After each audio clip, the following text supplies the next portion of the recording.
سڵاو ئەرز دەکەم لە خزمەت بینەرانی ئەزیز و خۆشەویست. ئەمڕۆژ میوانی ماڵەکانتانین بە بەرنامەی خۆتان، بەرنامەی پێگەی ژنان. ئەمڕۆژ دوو میوانی زۆر تایبەتمان هەیە، دوو خاتوونی هونەرمەند، دوو گەنجی جوان، خانمی ژینا محەممەدی نەوازەندەی دەف و خانمی بێهنازی سەفەرپور هونەرمەندی خۆشەویست. بەخێرهاتن سەر و سەر چاومان. سلام عرض دەکەم خەمەت بینەندەگەل عەزیز هەم خەمەتانە. زۆر سپاس. منی سلام عرض دەکەم لە خەمەت ئێوە و بینەرانی خۆشەویست هەم لە خزمەت. زۆر بەخێرهاتن. لە تۆ دەست بەکەین ژینا، گیان تەمەنت چەندەکە و لە دایک بووی کوێ؟ من 21 ساڵمە، خەڵکی سنەم، نەوازەندەی دەفیشم. بەخێراتی یەخوا. بێهناز گیان تۆ تەمەنت چەندەکە و لە دایک بووی کوێ؟ 29 ساڵمە، خەڵک شارسنە. ماشەڵڵا پێت ناخوا. لە سنە لە دایک بووی. سەبارەت بە خۆت زیاتر باسمان بۆ بکە. خب من لە توول دۆران دانیشگا باوجودەوە کەسان ڕشتەی تەحسیڵیەکەم ڕەبتی بە حرفێکە ئایسە هەستم نەیبووگا و لێ شڕۆم کرد بە کارگەل نەقاشی کردن. ولی خب بە سوورەتی حرفەی تقریبا 3-4 ساڵێکە شڕۆم کردگا نەقاشیەکەی. بەڵێ ولی خب ئەرزم کرد 3-4 ساڵێکە بە سوورەتی حرفەی تا ڕاهی کارەکەم. زۆر باشە هەر بژی. سەبارەت بە خۆت زیاتر باسمان بۆ بکە. نەوازەندەی دەفی 12 ساڵەوە چۆن ئەم هەستە هەڵقوڵا لە ژیانی تۆیە؟ من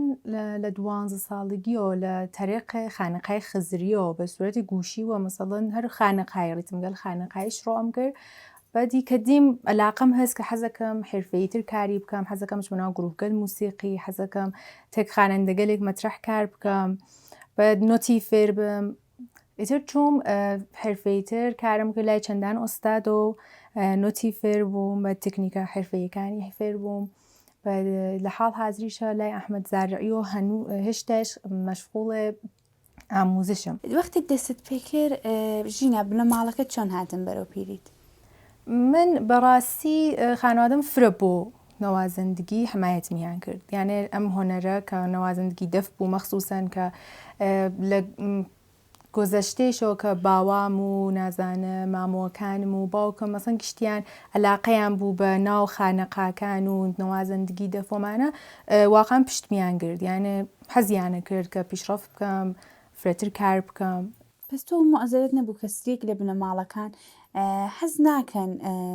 مناڵەکانیان بەرەو کاری هونەری هان بدرێ؟ هونەرمەندین، هونەرپەروەرین بنەماڵەکانمان، بەڵام ئەو شتیان زۆر پێخۆش نییە، زۆرتر حەزەکەن لە بواری ترۆ، پزیشکی، مهندسی ئەم جۆرە شتانە. منیش دقیقاً مۆزەل گەلمە بوو ولی خب لە تەریق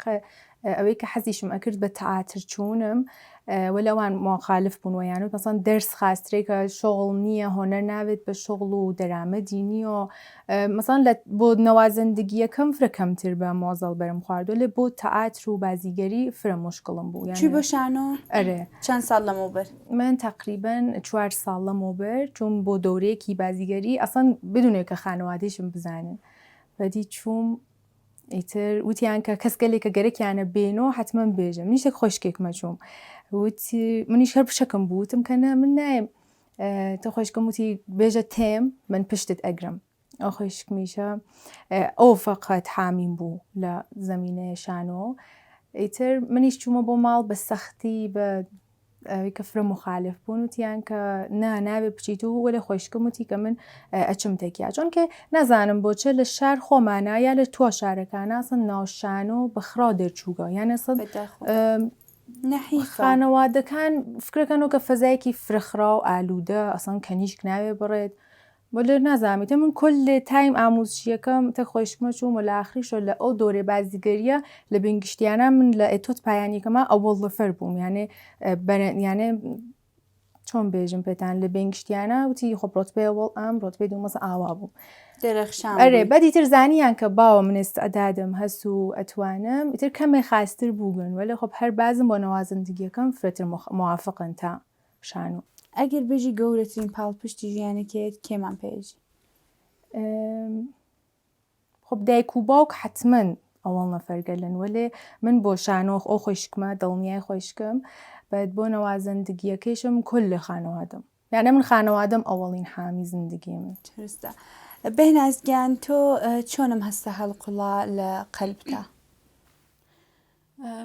شتێک بوو کە هەر لە مناڵی و حەزم پێ کرد ولی خب هیچ وقت بصورت حرفی یا مثلا گەرەکم بێ شروعکەم بەکار ئەسڵ دوا تواشام نەکردو تا زمانی کە لە دانشگا بووم یەکێک لە ڕەفیقەکانم لە چوا بوو کلاس چ ڕۆژتێک دەخوێن؟ جامەشناسی چوا بوو کلاسی تر منیش حەزم ئەکرد ولی خب هیچ وقت قامم هەڵ نەگرت و ئیتر منیش وتم خب منیش تەکتواتێم ئەو جۆرە کە گشکی ئەزانە لە ناو شار خۆمانە خب تەک هۆنەرە ئەو نەموافق نین خانەوادەکان محدودیەتمان هەیە بەداخۆ. ئیتر طبق معمول باوکم مثلا حەزی ناکرد ولی خب من چووم اتفاقا لە فکرمە کە جەلەسەی ئەچوام یانە مثلا کە مطمئنەوە کە بتانم یەکمان کامڵ هەڵسم بچمەوە بۆ کلاسەکە جەلەسەی ئەچوامەوە بۆ کلاس ئیتر دایکم فرە کۆمەکمی کرد کە یەوەش یەوەش شڕۆم کرد ولی خب مشکڵی کە من بووم ئەو بوو کە کەمێ ئشتبا شڕۆم کرد یعنی لە ڕێگەیەک ئشتبا شڕۆم کرد ئەو جۆرە کە حەزم ئەکرد پیشڕەفت لەناو کارمان وجودینەوە. ئەحساسەکە ئیشتباکە و چی بوو؟ ئیشتباکەمەوە بوو کە نازانم ئەمە دروست ببێژم یانە ولی خب انتخابێ ئوستادە ئیشتبا ئەتانێ فرە تاثیر منفی دابنێ وەکە مەسەڵەن لە جێگەی کارکەی کە فقط سرفەن شتێک فێرت کە ئەوەنیچە نتوانێت لە ناو عەسرە حازرە قابل قبول بێت. ئیتر ولی خب زمان مشخصی کرد کە ئەتانە مەسەڵەن تەک کەسگەلترا ارتباط بگرم و خب جێگەی فرەخاسترم پێیا کرد تەک کەسگەلێک هونەرمەندگەلێک فرەخاستر لە ارتباطم گرت و تانیم ئایسە تامان بێژم تازە خەریکم ئەو جۆرە کە حەز ئەەکەم کارەکەم. زۆر باشە هیوای باشترینەکەت ئەگەر پێمان بێژی گەورەترین پاڵپشتی ژیانت کێ چیمان پێژی؟ خب قەتعاً فقط هەم بێژم دایکم. گەورەترین پاڵپشتە چۆن هاتن بەرەو پیر زمانێکە تۆ هەستە بە هونەر کرد؟ دایکم کولم بنە ماڵەکەت. خب وتم هەل ئەوڵەو کە دایک من خۆم حەزم ئەکرد دایکیشم حەزی ئەکرد و بە شدەت حمایەتی کرد. باقی ئازای خانەوادەیشمان بۆ جە من هەر بار هەر کارێکم ئەنجامەدا زۆقییانە کرد یعنی حەزیان بە کارەکانە کرد ولی خب ئەزان چۆنە هیچ وەخت مانە نۆن هیچ وەخت نیانوت نایڵین ئەو کارە ئەنجام بین ولی خب ئەتوان بێژم مەسەڵەن ئەو نیجە مشاوق نەوگەن. درستە. دەستت پێ کرد بە نەقاشی بە تەڕاحی ئەیسا هەستێ خۆشتەیە بە جایگاهی خۆت یا ئەو کارێکی خەریکەیکەی؟ قەتعاً چۆن کە وەختی وارد دنیای هۆنەر ئەویت مەخصوصەن وارد دنیای ڕنگ ئەویت ئەسڵن کولەن داستان زندگی تاغیرەکات ئەسڵن هەر چ ئەچێ بۆ ئەو سەمتە حتا لباست تەرز فکرت هەر چ کارگەلێکە گەرەکتە ئەنجامی بیت تەبقە ئەو هۆنەرە کە هەست ئەیسەنجنی. زۆر ڕاستە. تۆیسە هەستە خۆشتەیە بە کارەکەت بە موسیقی ئەگەر پێمان بێژی بیری چی وشەیەک دەخاتەوە تەشبیهەکەی چیمان پێژی؟ موسیقی واقعا بنیامتر لە ئەم دنیا نامێنێت ئەتانێت جیا بێتەوە لە تۆ دەغدەغەکانی لە تۆ مشکڵاتی لە توایەکە حتا شاید نەتانی بگەی بە هیچ کوێ نەتوانی جۆخبریتە بان سەحنەوە لێ واقعا هەرۆ لەحسەگەلێکە تەمرینەکە و لەحسەگەلێکە شتێ خۆت خەلقەکە یا تەک ئاهەنگێکە مەچەوی یا نازانم کارێکی تەک سازگەلترا ئەوێنی کە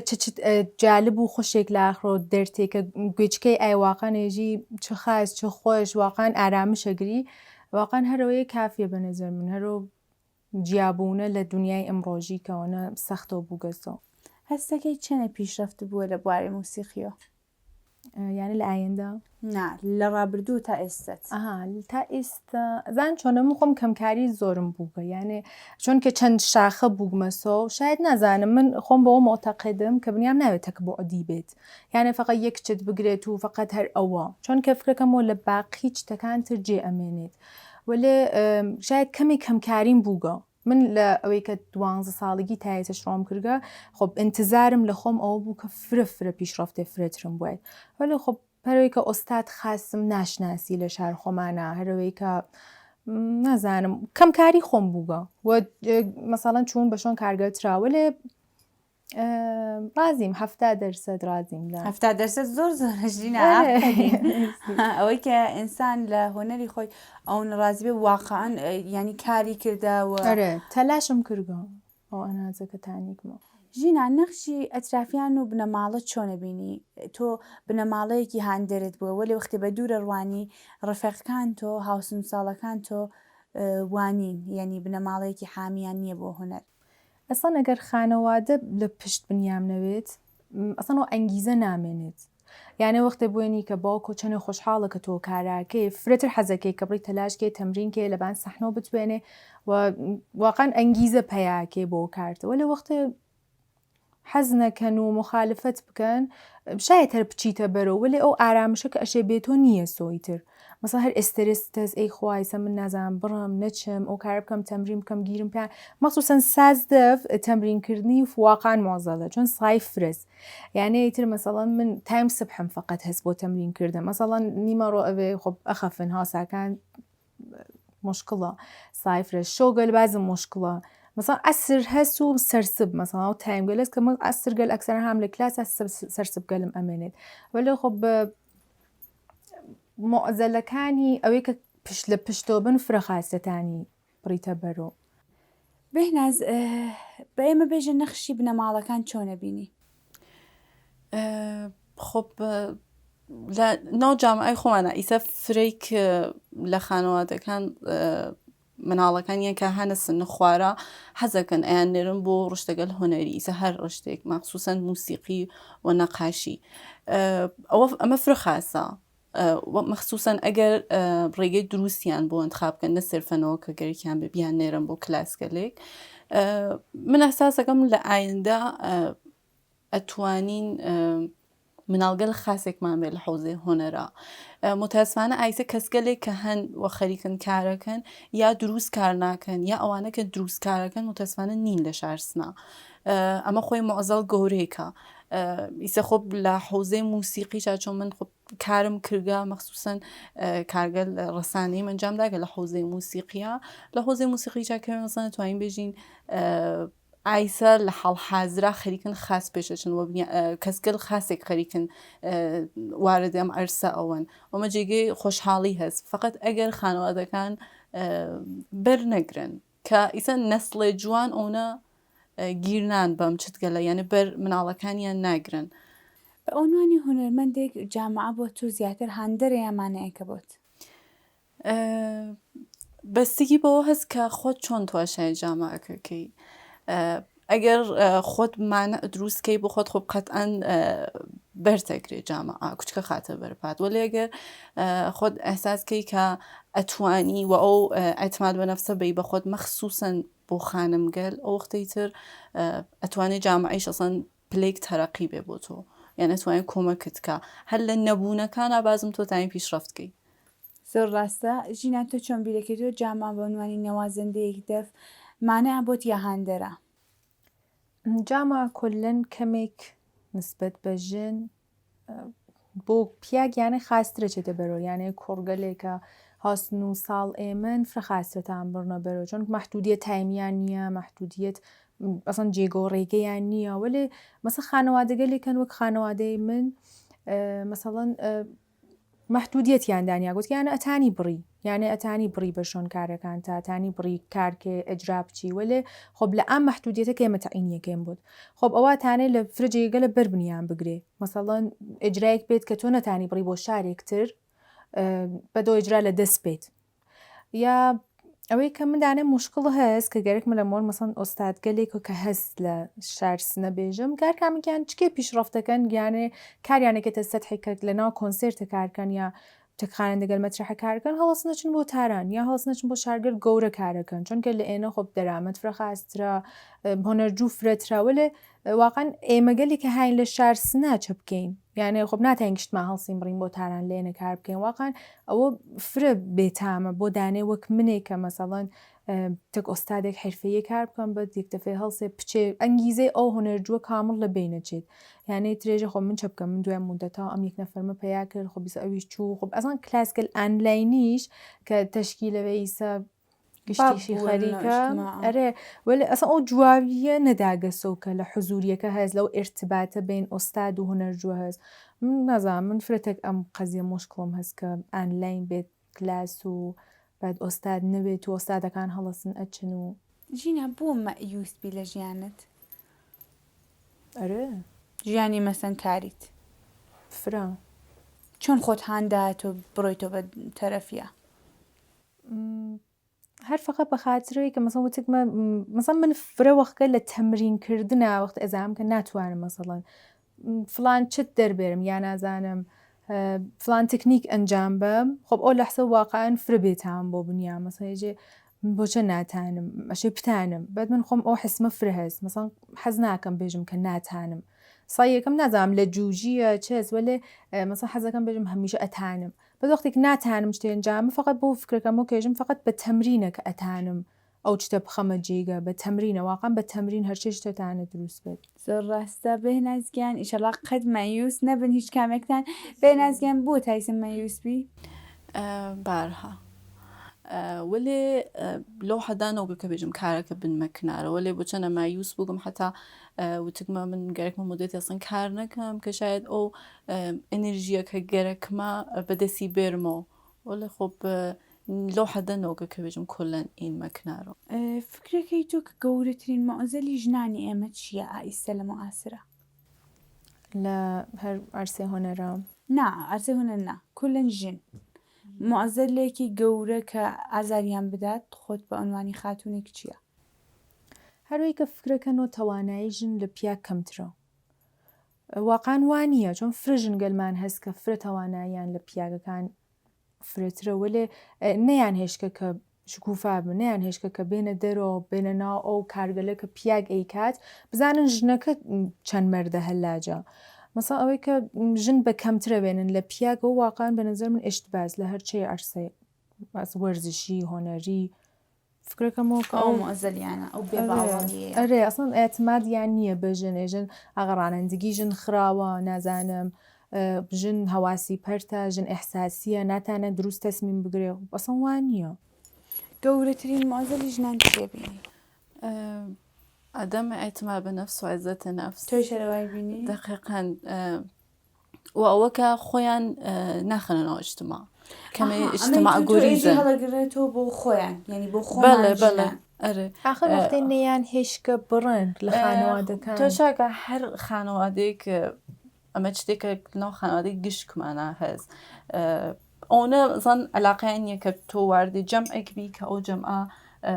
هەم پیاگی تابێ هەم ژنی تابێت ئەمە شتێکە کە هەست وجودی هەست و ناتانی بێژین نییە ئەنکاریکەین وەلێ خۆب بنیامەتانێ هەر کارێکە ئێرادەکە ئەنجامی بات خۆب ئیسا مەنزوورمەوە نییە کە قەرار بێ شەڕۆ داواکەی یا هەمچین شتێک وەلێ تۆ گەر کارێکت گەرەکە ئەنجام بێت هاین بە منتەق خۆتەوە پێش بچی خۆب سریک لە خانەوادەکان واقعا منتەقیان نییە واقعا نییە زیان هەر کەسێکە ئەتوانی جۆرە ڕەفتارکەی کە ئەو کارێکە خۆت علاقەت هەست پێ ئەنجام بێ بس لە شەرتێکە کە تۆ واقعا هەستکەی بە ئەنجامدان و کارەوە ئەتما بە نەفست بێ چۆ ئەساس نەگەی بژی کۆن چۆن فڵانی وتیگە ئیسە باوکم وتیگە من ئیتر کۆلەم منسەرف بم باوکم وتیگەنەوە من ئیتر ئەنجامی نام وەمەوێتە بەنظر منەمە عزەتە نەفسی تێرێتە خوارەوە ڕاستە فکرەکەی تۆ کە خشونەت ئەلەیهی ژنانی ئێمە تا چه حەدێک پێشڕۆیشتووە یا باش بووە چۆنە و چۆنە خشونەت ئەلەیهی ژنان خۆب فرس متاسفانە ئەسەن لە کوچکترین چتیەوە بیگرێت تا گەورەترین شتی فرە هەست ئیسا خشونەت گەل ژێرپۆسی فرەترەوە بووگەسەوە کە جۆرێ هەر ئەو ئەجازە نەدانگە لە نوعی خشونەت محسوبەوە عەلەیهی ژن پس ئەتان بێژم خشونەتەکان فرس و ئومیدوارم کە کەمەوە بێتەوە و کەسکەلێک واردەم ئەرسە بن کە بتوانن ئەم چتگەلە کەمە کۆنترۆڵکەن ولی خب فرس متاسفانه یعنی بەنظرت هێشتا هەیە بله لە بله قەرنی ئەساسەکەم 21م. اتفاقا من ئەساسەکەم کە ئایسا لە ئەسر حازرا من ئەحساسەکەم ئەمە فرەتریشە و بووگەسەڵ درستێژی منش موافقم لەگەڵ تا جاران ئەماندی مەسەن ژنێکمانەدی لە کوچەیە ناو قەوم و کەسی خۆمان ناژێر چاوی ڕەش ببوو یا مۆردی زەر بوو شێتم قەراریت بوو لەیسن ئیسە ژێرپۆسیە ئیسە ئەسڵەن جۆرێترە ئەم کەسێک کە مثلا یەکتان خانمەوێنی کە زواجەکات ئەسڵەن بە ئیسە خۆ شاید ئەمە دروست نەوێت وەلێ بە تەرزێ فکرێکەوە زواجەکان کە من مستەقلەوەمەوە ئەتانم ئیسە سری کارگەر کە لە ماڵ باوکم یا برام ئجازەی نەدا گەنجامی بم ئەنجامی بم ئەمە تەرز فکر دروستێک نییە وەلێ متەسفانە وەختی زواجەکە ئەوێنێ چێتە ناو موقعیەتێک شاید خراوتر و بەستەتر و مەشغول کارگەلێک ئەوێت کە ئاسان لە فکری ئەچێتەوە کە کیە ژنە لە فکری ئەچێتەوە کە چ ئەلایق و سەلایقێکی ئامالەکان و کامەڵ گشتی ئەسان لە بیری ئەچێتەوە ئەمەیچە شاید ئەسان ئەو هاوسەریە نەبووێ کە ئجازەی نەداوێت ئەو شەرایەت و موقعیەتە کە پێش دێت بۆی باعثەوێت کە کولەن لە بیری بچێتەوە ڕاستە فەرمووی تۆ چۆن بیرەکەی تۆ ژینە گیان بە نظر من هەر لە گۆزەشتێش ئایسێشە بە نظر من خۆ فرست ئەوێنین کە هەر بارێمە ئەچینە ناو فەزای مەجازی ڕسانەکان چیکەکەنەوەین کە چنێ قەتڵ پێشات کەسم باوک مناڵ خۆی کوشکە نازانم شوژن خۆی کوشکە جارانیش هەروە بوو ولی خۆب ئایسە چۆن ڕسانە هاتکە چۆن کە فەزای مەجازی کەس کە ئەتانی تۆ بوێنی شاید فکرەکەینەوە نەزانم گۆزەشتێش وازام دقیقان هەر وەک یەکن من تەکەوە نەزەر ئێوە مخالفم کە ئێژن ئایسە کەمترۆ بووگەسەوە ئایسە فرەترۆ بووگەسەوە کەمتر بووگەسەوە نازانم وەلی من بۆ مۆتەقدم کە ئایسە اتفاقەن فرەتر ئەیوێنین جاران فرە اتفاقەکە هەر لە ناو ماڵەکە خەفاوە ئەسم ناڵەکەیان دەف نەکرد ئەسم نیانێ هیچ کە بزانێ ولی ئایسە فرەچگەل ئەوێژگێتەوە گشتی ئەزانێت ئێژ نەفێت فکرەکەی تۆ کە ڕستانە هاتووە و ئەم شتانە بۆڵترەکە لە گوزەشتە لە گۆزەشتە شاید شەدیدتر بووگە یا شاید هەر وەک ئیسە بووگە ولی ئیسێمە فرەتر ئەتاین بیوێنین نازانم من بۆ مۆتەقدم بێ نازیان فکرەکەی کە بەسترێکی مناسب لە معاسرە بۆ ژنانی شاغڵی ئێمە فەراهەمە فرژنگە لەوێنین کە خەریکن کارەکەن ئیسە لە هەر ئەرسێکە وتم ئایسیچە کە بە ئەم موقعیەتە گەیگین کە ئەتوانین کارکەین بازم دلیلی فقط خۆمانی ئەوینی سری کە هەرۆ عەزەت نەفسیانە هەست ئەتما بە نەفسیان هەست و سن لە مقابل دیگەرانە ئەوێسن بەخاتری وە کارێک کە حەزەکەن ئەنجامی ئان وە کەسگەلێک تر کە ئەو ئەتما بە نەفسیانە نییە وینی کە هانە ماڵە فقط سەرفە خانەدارن هەرچەند کە بە نەزە من خانەداریش فرە شغڵ سەختێک مەحسوبەوێ کە هیچ دەرامەدێکیش لە پایە نییە وەلێ ئەتوانێ خاستریش بێت ئەمەیچە فقط بەدەست ژنگەل دروستەوێ نە بەدەست ئێمە ئینتزارمان بێت کە پیاگە لەم قەزیە دروستکەن بەدەست خۆدە خانمگەل دروستەوێت چۆن ئەحساسەکەی کە باشتر دروستەوێت خۆیان لەناو ئیجتیماع قەرار بن ئیجتیماع فرە تاسیر گوزارە دووری نەکەن و خۆب سەتح ئەلمیان بۆ نەبان ئیسە منزورم سەتح ئەلمی دانشگایی نییە مطالعە دین بنیامگەل موافق ارتباطکردن تێکیانەمانە تا فرە تاسیردا بنێنە ناو زندگیە کە تۆ وەختەکان ئەم کارگەلاکە یەک دەفە ئەنگار لە خۆ هەڵەستی ئەوێنیەژی خۆ بۆچە من ئەم کار ئەنجام نام سن کار سەختێک نییە واقعاً فقط کافی وەسە کە خۆت حەزکی بێناز هەستەکردە تایسە ئەگەر جنسیەتە پیاو بووە کارەکانە باشتر ئەچووە بەرەو بە تایبەت لە ئەرزەی هۆنەرە یعنی نەقاشی خۆتە خۆب لە ناو ئیجتیماع خۆمانە ئەرێ چونکە ئەو استقلالیە هەست کە هەرچێک کە حەزەکات انتخاب کات و قەتعەن خانوادەیش بەرگیری ناون ئەیتانی تاسیر دابنێت وەلێ هیچ وەخت حەز ناکەم خۆم بامنیش دەک فکرەوەکەمەوە ئەسڵان هیچ وەخت فکرم پێ نەکردگەسەوە ڕاستە تۆ چۆن بیرەکەیتەوە من لە سن کەمترێکە بووم ئەرێ واقع حەزمە کرد هەروەی کە بەرگیری ئەکریاوەمانە ئەموت کە ئایسەم لەگەر کوڕبایەت مەسەڵ مشکڵەنەوە بارها ئەموت کە گەر منایسە کوڕبایەت مەمتانی بڕم و فلان جێگە ئەمتانی لەو تایمە بێمەوە یا ئەمتوانی فلان مۆسابقە بڕۆم یا ناتان نازان فرە چتگەل واقعا پێشاد وێ لە خۆب ئایسا حەز ناکەم بۆ شتەوە یانێ فکرەکەم بۆ ئەتانم هەر بە ئەم کەنیش بوون خۆیشمەوە بگەین بۆ چتگەل کێشت بۆ ساز ناکە ئەرە ئایندەی موسیقی چۆنە بینی بەرەو باشیە چێ یان موسیقی والله هم يعني سریک لە ئەفراد هەن کە واقعا فرە خراپیان کردە ولی سریکیشی هەست کە هەر خەریکن لە فولکلۆرگەل خۆمان ئیسفادە ئەکەنەوە یا نازانم بازم بازخانی ئەکەنەوە لە خوانندەگەلێک کە خەریکە ناویان نامێنێت بازم خەریکە ناویان تێرنۆ کە گشتی بیان شناسێت و مەخصوصا مەسەن داهەشتایی و نەوەیەکان ئەسن خوانندەگەلێک حەسەن زیرەک عەزیز شاڕۆخ نازانم عەلی زەندی مەسەن کەسکەلێک کە من خۆم ئەلاقەم هەست بێ مەسەن نایان شناسی یا ئەسن لەزەت ناوان لە گوێچکە دانیان ولی خۆ مەسەن حەزەکەم کە هەر ئەم جەدیدگەلیشە بە تۆر مۆدرن بازخانی بکرگێتەوە کە بازم بیشناسن و بزانن ئەمە هەر ڕەبتی هەست بە و هینگۆزەشتە ولی خۆ فرە خەریکە لە بین ئەچێت فرە حەزەکەم کە بازم بمێنێت. تۆ چۆن بیرەکەی تۆ سەبارەت بە ڕشتەی خۆت ئایا نەقاشی بەرەو باشیە چێ؟ ئیسە قبلیشی وتم خۆ فرە کەسگەل خەریکن دروست کارەکەن وەختێک کەسێکە دروست کارەکە دروستیش ئاموزش ئات کەسێک دروست ئاموزش بوێنێ قەتەن ئەوێتە ئولگو بۆ کەسگەلتر یاتانێ مەسەڵەن هەر ئاموزش بات و ئەمە ئەم یەک نەفەر ئەگەر دروست بێ ئەتانێت 10 نەفەرتر دروست تربیەتکە من ئەحساسەکەم خەریک یانێ تەحەڤوڵێک پێشاتکە و ئەتوانێت ڕوو بە خاسە بچێ کە هەرچەند بازم هەند سری کە ئیسە من لە حوزێ نەقاشی ئێژەم هەزینەگەل ئضافە ئان واقعاً کە فقط لذت بوون نه ئەوە کە فێر بن و ڕێگەی دروستی بچن ئەمە کەمە ئیشتباز ئەمە دیدگە خانەوادەکانە متەسفانە من خۆم ئاموزش نەقاشیم داگە ولی مەسەڵەن ئەوێنم لە خانەوادەکانە کە ئینتزارەکانیان سرفنەوە بووگە کە مناڵەکەیان ئەنێرن بۆ کلاس و یەکدانە تابلۆ بکێشێتەوە بیاتەوە بە ماڵسن لە ماڵە دای بکوتێ یا بیات بە کادۆ فقط ئەمە ئیشتباز ئەمە ئەوە لە مناڵەکە بۆجودی تێرێک کە تۆ سەرفەن کلاسێک تاوسانی هاتکی ئەمە فرە خراوە و ئەگەر هەل وایجە پێش بچێت بازم خراوتری شەوێت ولی خۆ سری کەنەتان ئەم شتگەلە دروستکەن. ئێمە لە بینی سنەت و مۆدرنیتنی ئایسا لە معاسرە فکرەکەی تۆ چەنە ئێمە بەو نوزاییە و پوستەندازی نزیک بووینێتەوە تاغیرێک لە ڕابردووە بووە ئایسا؟ ئەرە من ئەحساسەکەم کە ئایسا خانەوادەکان کەمێ واقعاً بە مەغزی باسترۆ تواشاکەن کە مناڵەکانیان بنێرن بە شۆن هۆنەرە سنت کەم ڕەنگترۆ بووگەزۆ بە نەزەر من چونکە خۆ من تواشاکەم کە مەسەڵەن لە سێرێ 30-40 ساڵ گۆزەشتا واقعاً تەرزفکرد دایک و باوک خۆم تەرزفکرد ئەترافیانم کامڵەن ئەوەز بووگەوە تبقێ جامعە چوبنە سەبەرەوە سەیان کردگە کە ئاپدەیتەوە بنەوە وە مەساڵ شتێک کە ئایسە بابە مناڵەکانیان بچن بە شۆنیە بە نەزەر من خاستر بووگە شاید من لە دۆروبەر خۆم ئەیوێنم وەلێ لە سەتح جامعەیشە ئەوێنم کە بەڕاحەتی یانە لە ئێمە خاستر و ڕاحەترەتانم بێن وارد بن لە کۆمەڵگای خۆتەوە هەستەکەی تۆ چۆن بیرەکەی تۆ؟ فرە تاغیری کردگە ئێستا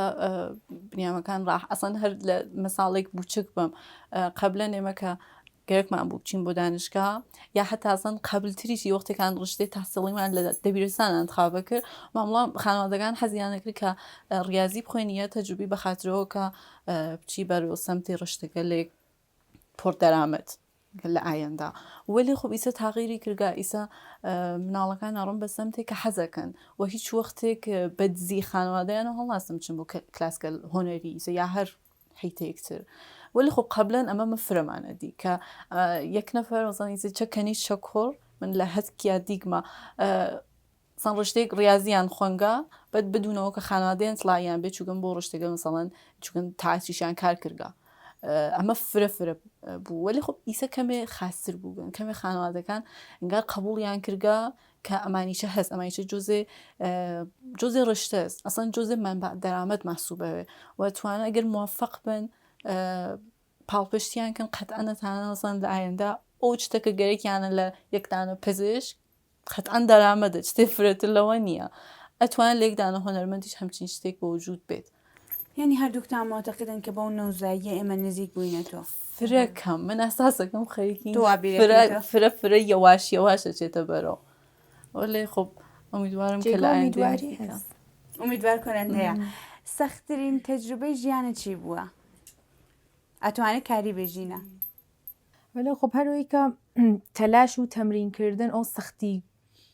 گیانە و سەختیە کە بگیان ئەیکێشی کە بۆی کە بگێ بە نەتیجە خب بێتام نۆگەواقعان ئەو سەختیە ولی خب شای بێت مەسەن لە دەستان ئازیزگەلێک یان نازانم نەخۆشینگەلێک کە پێش هاتکۆمانە ولی خب نێتانیگە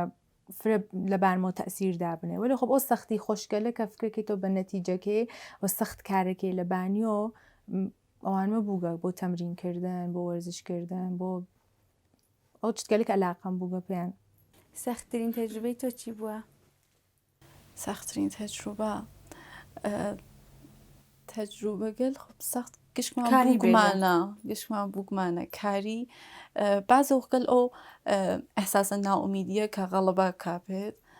و ئەحساسەکەی ناتانی ئەو جۆرە کە حەزەکەی پێش بچی یا هەر ئەو ناومیدی ئەحساسەکەمەوە یەکێ لە تەجروبەگەل فرە سەختێک بوو کە من ئەزان بارها پێش هات بۆم ولی خب فرە یعنی ئەحساسم کرد یەک دەفعا یەک چت 1000 قەدەم پرتمی کرد بەرەو دووە ولی خب ئەوە کە بێژم فرە تەجروبەیەک فرە سەخت لە حوزێ کاریان ناواقعان ئەم بووگە من هەمیشە لەزەتم برگا هەمیشە سایم کردگە لەزەت بۆم هەتا لە سەختیەکانیشی فکرەکەی تۆ شتێ بجوز ئێستعداد بۆ ئەرسەی تۆ لازمە یعنی لازمەی نەقاشیە ئەسڵەن کۆلەن ئێستاداد جیاکەنەوە لەم قەزیە ئێستاداد ئەسڵەن ڕابتی نییە ئەوێنی یەک نەفەر حەزەکات بە هەر حوزێ هۆنەری ولی ئەساسەکان ناتانێت بزانێژن خب نەقاشی من وەختێ ناتام یەکتانە گۆڵ بکێشم چۆن ئەتوانم بڕمە بانتر ئێستادادیم نییە ولی مە ئشتباز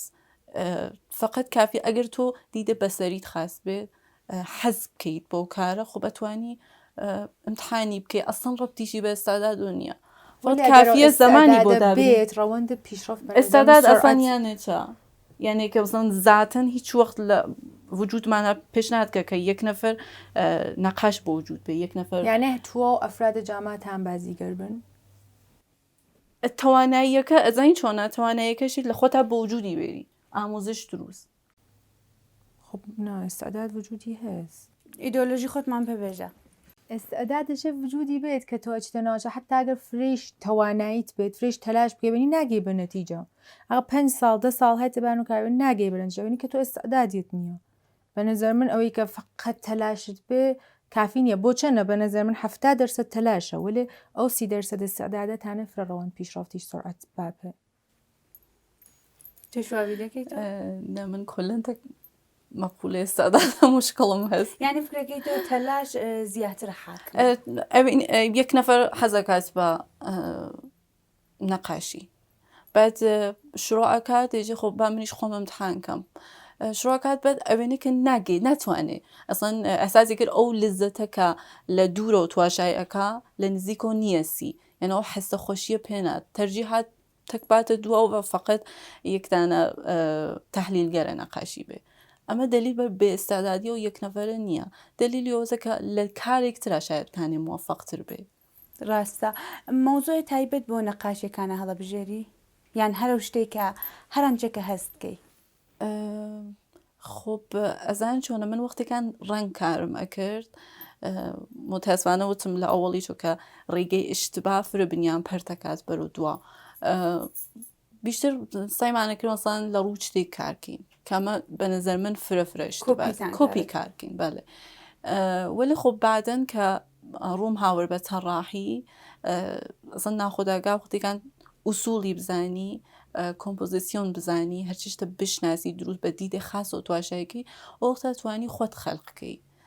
ولی خب خەڵقکردن ئەوێنی کەسکەلێک ئایزە خەریکن نەقاشی لەبان بوومە و کارەکەن وسەڵەن تەرحی کارەکە نێژیە مەچە زێژیمە ئەنتزاعیە ولی هیچ چیکی نییە یعنی هیچ شتێک نییە لە پشتیۆ سرفەن من گەرەکم نییە وەسم بێژم ئەوان خراو کارەکە نیە هەمچین شتێک ولی بدونە شناخت کارکردن فرەخراوە ئەشی شناختت بێ لە حوزەی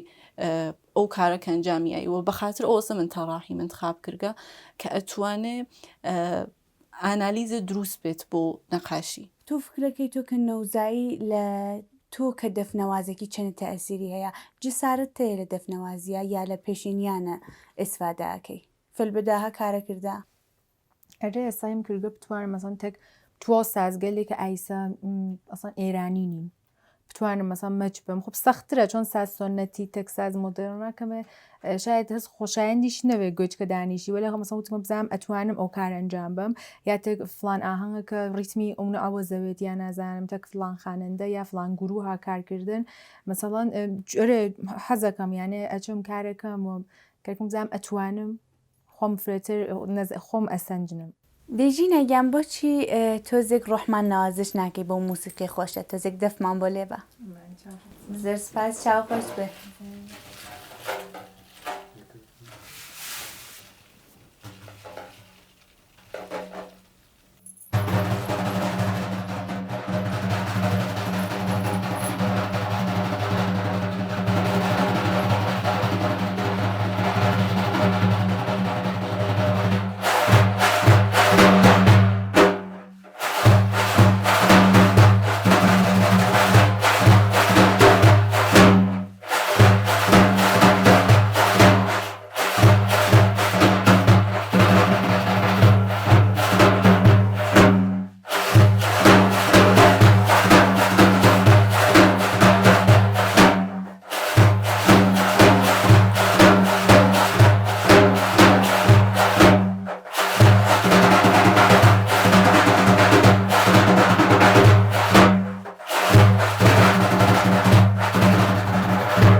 دەست خۆش بێ یەخوا زۆر زۆر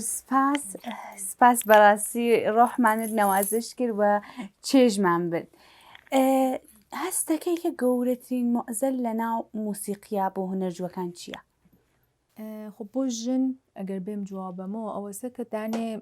خوانندەی ژن ناتوانێت بخوێنێت واقعەنەوە محدودیت هێز بەجۆ کە کۆنسرت بانوان بەرگوزار بکات ئیتر ناتوانەوە هیچ فعالیەتێکتری بێتنەوەی کە ئاهەنگەکانی بێتە دەستمەردن بیژنەفن بیان بێت ئەو مۆعزەڵیە هەز ئەوەی کە فرێژ ئەعتماد هەرۆ ئەعتمادە کە بە ژنە کردێت نییە یانێ واقعا ناپەرمن کە بۆ فرەجێگەل مهم مەسەڵەن بێژن خۆب لە نەوازندەی ژن استفادە بکەین هەرۆ ئەعتمادە نییە ئەوەی کە ژن لە ناو جامعەی خۆمانە هەرۆ محدودیت خوێندنیە نییە مەخسوسەن سازیشی تر کەمێ خۆ مشکڵیان هەستە هەر کۆلەن سازە ئەویشی تر کە ژن نەوازەندگی بکە فرەتر مشکڵەکە فرەترە ولی خب هزینه کلاسەکانیش هەر ڕۆژ بە ڕۆژ جاما خەیکە چێتە بانتر واقعا جەلسەی کە 20 دقیقە ئەچیتە سەر کلاس و تیتۆ واقعا فرست بە نەزەر من 50,000 تومان ئەشێ بیت بۆی کە فقط ئەگەیت پێیا کە فقط دەرس جەلسە قبلت بوێنێت و خب یەک دوو نۆکتە ترت بێبێژێ واقعا هیچ خانەوادەکان ئەسگەیگن بە مەرحەلەی کەسم ناتان ئەو هەزینە پەرداخکەن کە ئەو 4 جەلسە لە ماڵە مناڵەکانیان بنێرن کە ئاموزش بوێنن بەنظر من خب ئاموزشکاکانیش ئەکسەرەن خصوصین یانێ لە تەرەف جێگە لە دەوڵەتیەوە ئەو حمایەتێک ئێشە بکرگێت ناکرگێت. ڕاستە تۆ چۆن بیرەکەی تۆ گەورەترین مۆزەلی هونەرجوانی نەقاشی چییە؟ پیاکردن مەتریالگە دروست و هەزینەکردن بە خاتریان چونکە ئەسان ئەمە لە توا و دنیا ڕایەجا ئەم قسەکەیژن نەقاشی ڕشتێکە فرە لوکس و گران قیمت بە خاترەوە کە یەکدانم مدات ئەشێ بسێنی 40 من ئەویش ئەگەر پیا بێت بە نظر من گرانی وەسایلەکان واقعاً سەختە و ئیسە خۆ لە قەدیمە خۆیان دروستیان ئەکرد فرەچتگەل ئیسا وەلێ ئیسا ئەنگار خەریکن هەڵەگەڕنەوە بەرەو قبل کە بێ خۆمان چتگەلێک دروستکەین دروستە ناتانە ڕنگ دروستکەن وەلی خۆب بووم ئەکسەرەن ئایسا کەسگەلێکە خەریکن کارگەل گۆراکەن یا نەقاشگەلێکمان هەست لە شارسنا خۆیان بووم خەریکن دروستەکەن چۆن واقعا گەرێکیان بێ بڕم هەزینەکەن بە خاتری ئەسان بە قۆڵێکە تامیژی ناسەرفێ بۆ یان فرق گران تواوێ بە نەزەر منی کە لە مشکڵگەلێک گەورەی نەقاشی و تەڕاحیش حتا نەبوودە مەتریاڵە و ئەلبەتە مۆزەلگەل تریش هەست وەکەوەکە بە قۆڵ ژینای ئەزیز هەزینەی کلاسەکان فرە هابانەوە ئەمە ئەسڵ دروست ناوێت چۆن کە بەدەست کەسێک نییە شتێکە کە جاما ئێواتە بەرەوە کەسێ مقەسر نییە لەم حوزە فرە ئەمە باعثەوێت کە سریکە علاقەیان هەست حەزەکەن شڕۆکەن بە خاطر مادیەکەی نەتوانن بچنە بەرەوە یاوەسان لە نسفی ڕێگا هەڵگەڕنەوە بەنظر من تەنها موشکڵی کە لە حوزەی کل لە حوزەی هۆنەریابێ شاید ئەمە بێت ئەگەر ئاموزشکا خصوصیەکان مەسەڵەن دەوڵەت بێتە دەوڵەتی یا نیمە دەوڵەتی مەتریال چەپێرگێ من یەکدانە پۆمپێ ڕەنگە سێنەوە مەسەڵەن 20,000 تمەن بەش 7-8 دەفعاکات وەختێکانیش یەک نەفەر گەرەکی بێ تابلۆکەی من بسێنێ ئێژی خۆ مەسەڵەن تابلۆ 500,000 من نەهایەتی بتام هەزینەکەم پس منش تەرجیح هەم تابلۆکەم نەفرۆشم بە خاطرەوە کە هەم هەزینەی مەتریاڵم فرە گرانە هەمیسە دەستمۆ زۆمانە بمانێت موازم فرە گەورەیەکەوە بە نەزەر من بەداخۆ چ قسەیەک تێ بۆ کەسانێکە تازە گەرەکیانە واردەم ئەرسە بن هەرچێ اشتیاقیان فرەتر بێ زۆقیان فرەتر بێ و بیشتر تەمرینکەن بیشتر تکرارێ تەمرینکەن بازم کەمە یعنی هەرچی بیشتر سەیکەن بڕنە بەرەو کار بوێنن ئەمە ئەسان جستوجوگەر بن لە حوزەی خۆیانە فرە تاسیریەتانی مثبت بێت هەرچی فرەتر کاربوێنی ئینتزار لە خۆت فرەتر ئەچێتە بان یعنی ڕێگەکان مشەخەسە بێتەوە بۆ توانانی ڕێگەی دروستتر انتخاب بکەی جستوجوگەر بێ یعنی هۆنەرجوو کۆلە نەشێ جستوجو بکە ئەشێ بوێنێ کار چ قسەیەک تێ بۆ هونەرجوانی ئەرسەی خۆت بە نظر من ئەوەی کە لە ئەو زمینە کە گەرەکیانە شڕۆ بکەن فعالیەتیان بێت تەخەسوس پیاکەن یانێ واقعا مطالعەیان بێ لە زمینەیەوە بعدی توا سەبکەکانی بشناسن تئۆری ئەو سازیانە بزانن هەروەی کە نەترسن یانە نەیژنەوەی کە خۆ من ناتوانم ئەوەی کە بێژن من ناتوانم یانە هەر لە ئەو مەرحەلە ئەمێنەوە ولی خۆ بڕنە بەرەوە خۆ خاسترە لەوەی کە هەر نەچوێتن ئەوەی کە بڕنە بەرەوە نەترسن ئەتوانن ئەگەر علاقەیان بێت و ئستعدادیشیان بێت بەرخەلافێ نەزەرێ بێهناز ئەتانن واقع موافق بن ولی خۆ تەمرین تکرار پۆشتکار واقعا قسەی ئەوڵەکە قسەکانتان زۆر جوان بوو زۆر چێژم برد خەریکە ئەگەین بە ئاخری ئەم بەشە لە بەرنامەکەمان ئەگەر نەوتراوێکتان هەیە بۆ بینەرانمان نەتوان بێژن شتێککە هەسۆسەکە هەر قامێک هەڵەگرن محکەمتر هەڵی بگرن کە نەخۆن بە ناومیدی کەسێکە محکەم قام هەڵگرێ قەتە ناومید ناوێت و شتێکتر کە لە ئاخرۆ بێژم حوسنە خەتامی قسەکانم وەکە واقعاً هۆش خۆیان بێ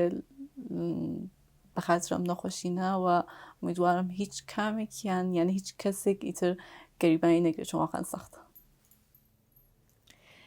خۆ منیش هەرو نەزەرمە هەست کە واقعاً بڕنە بەرەوە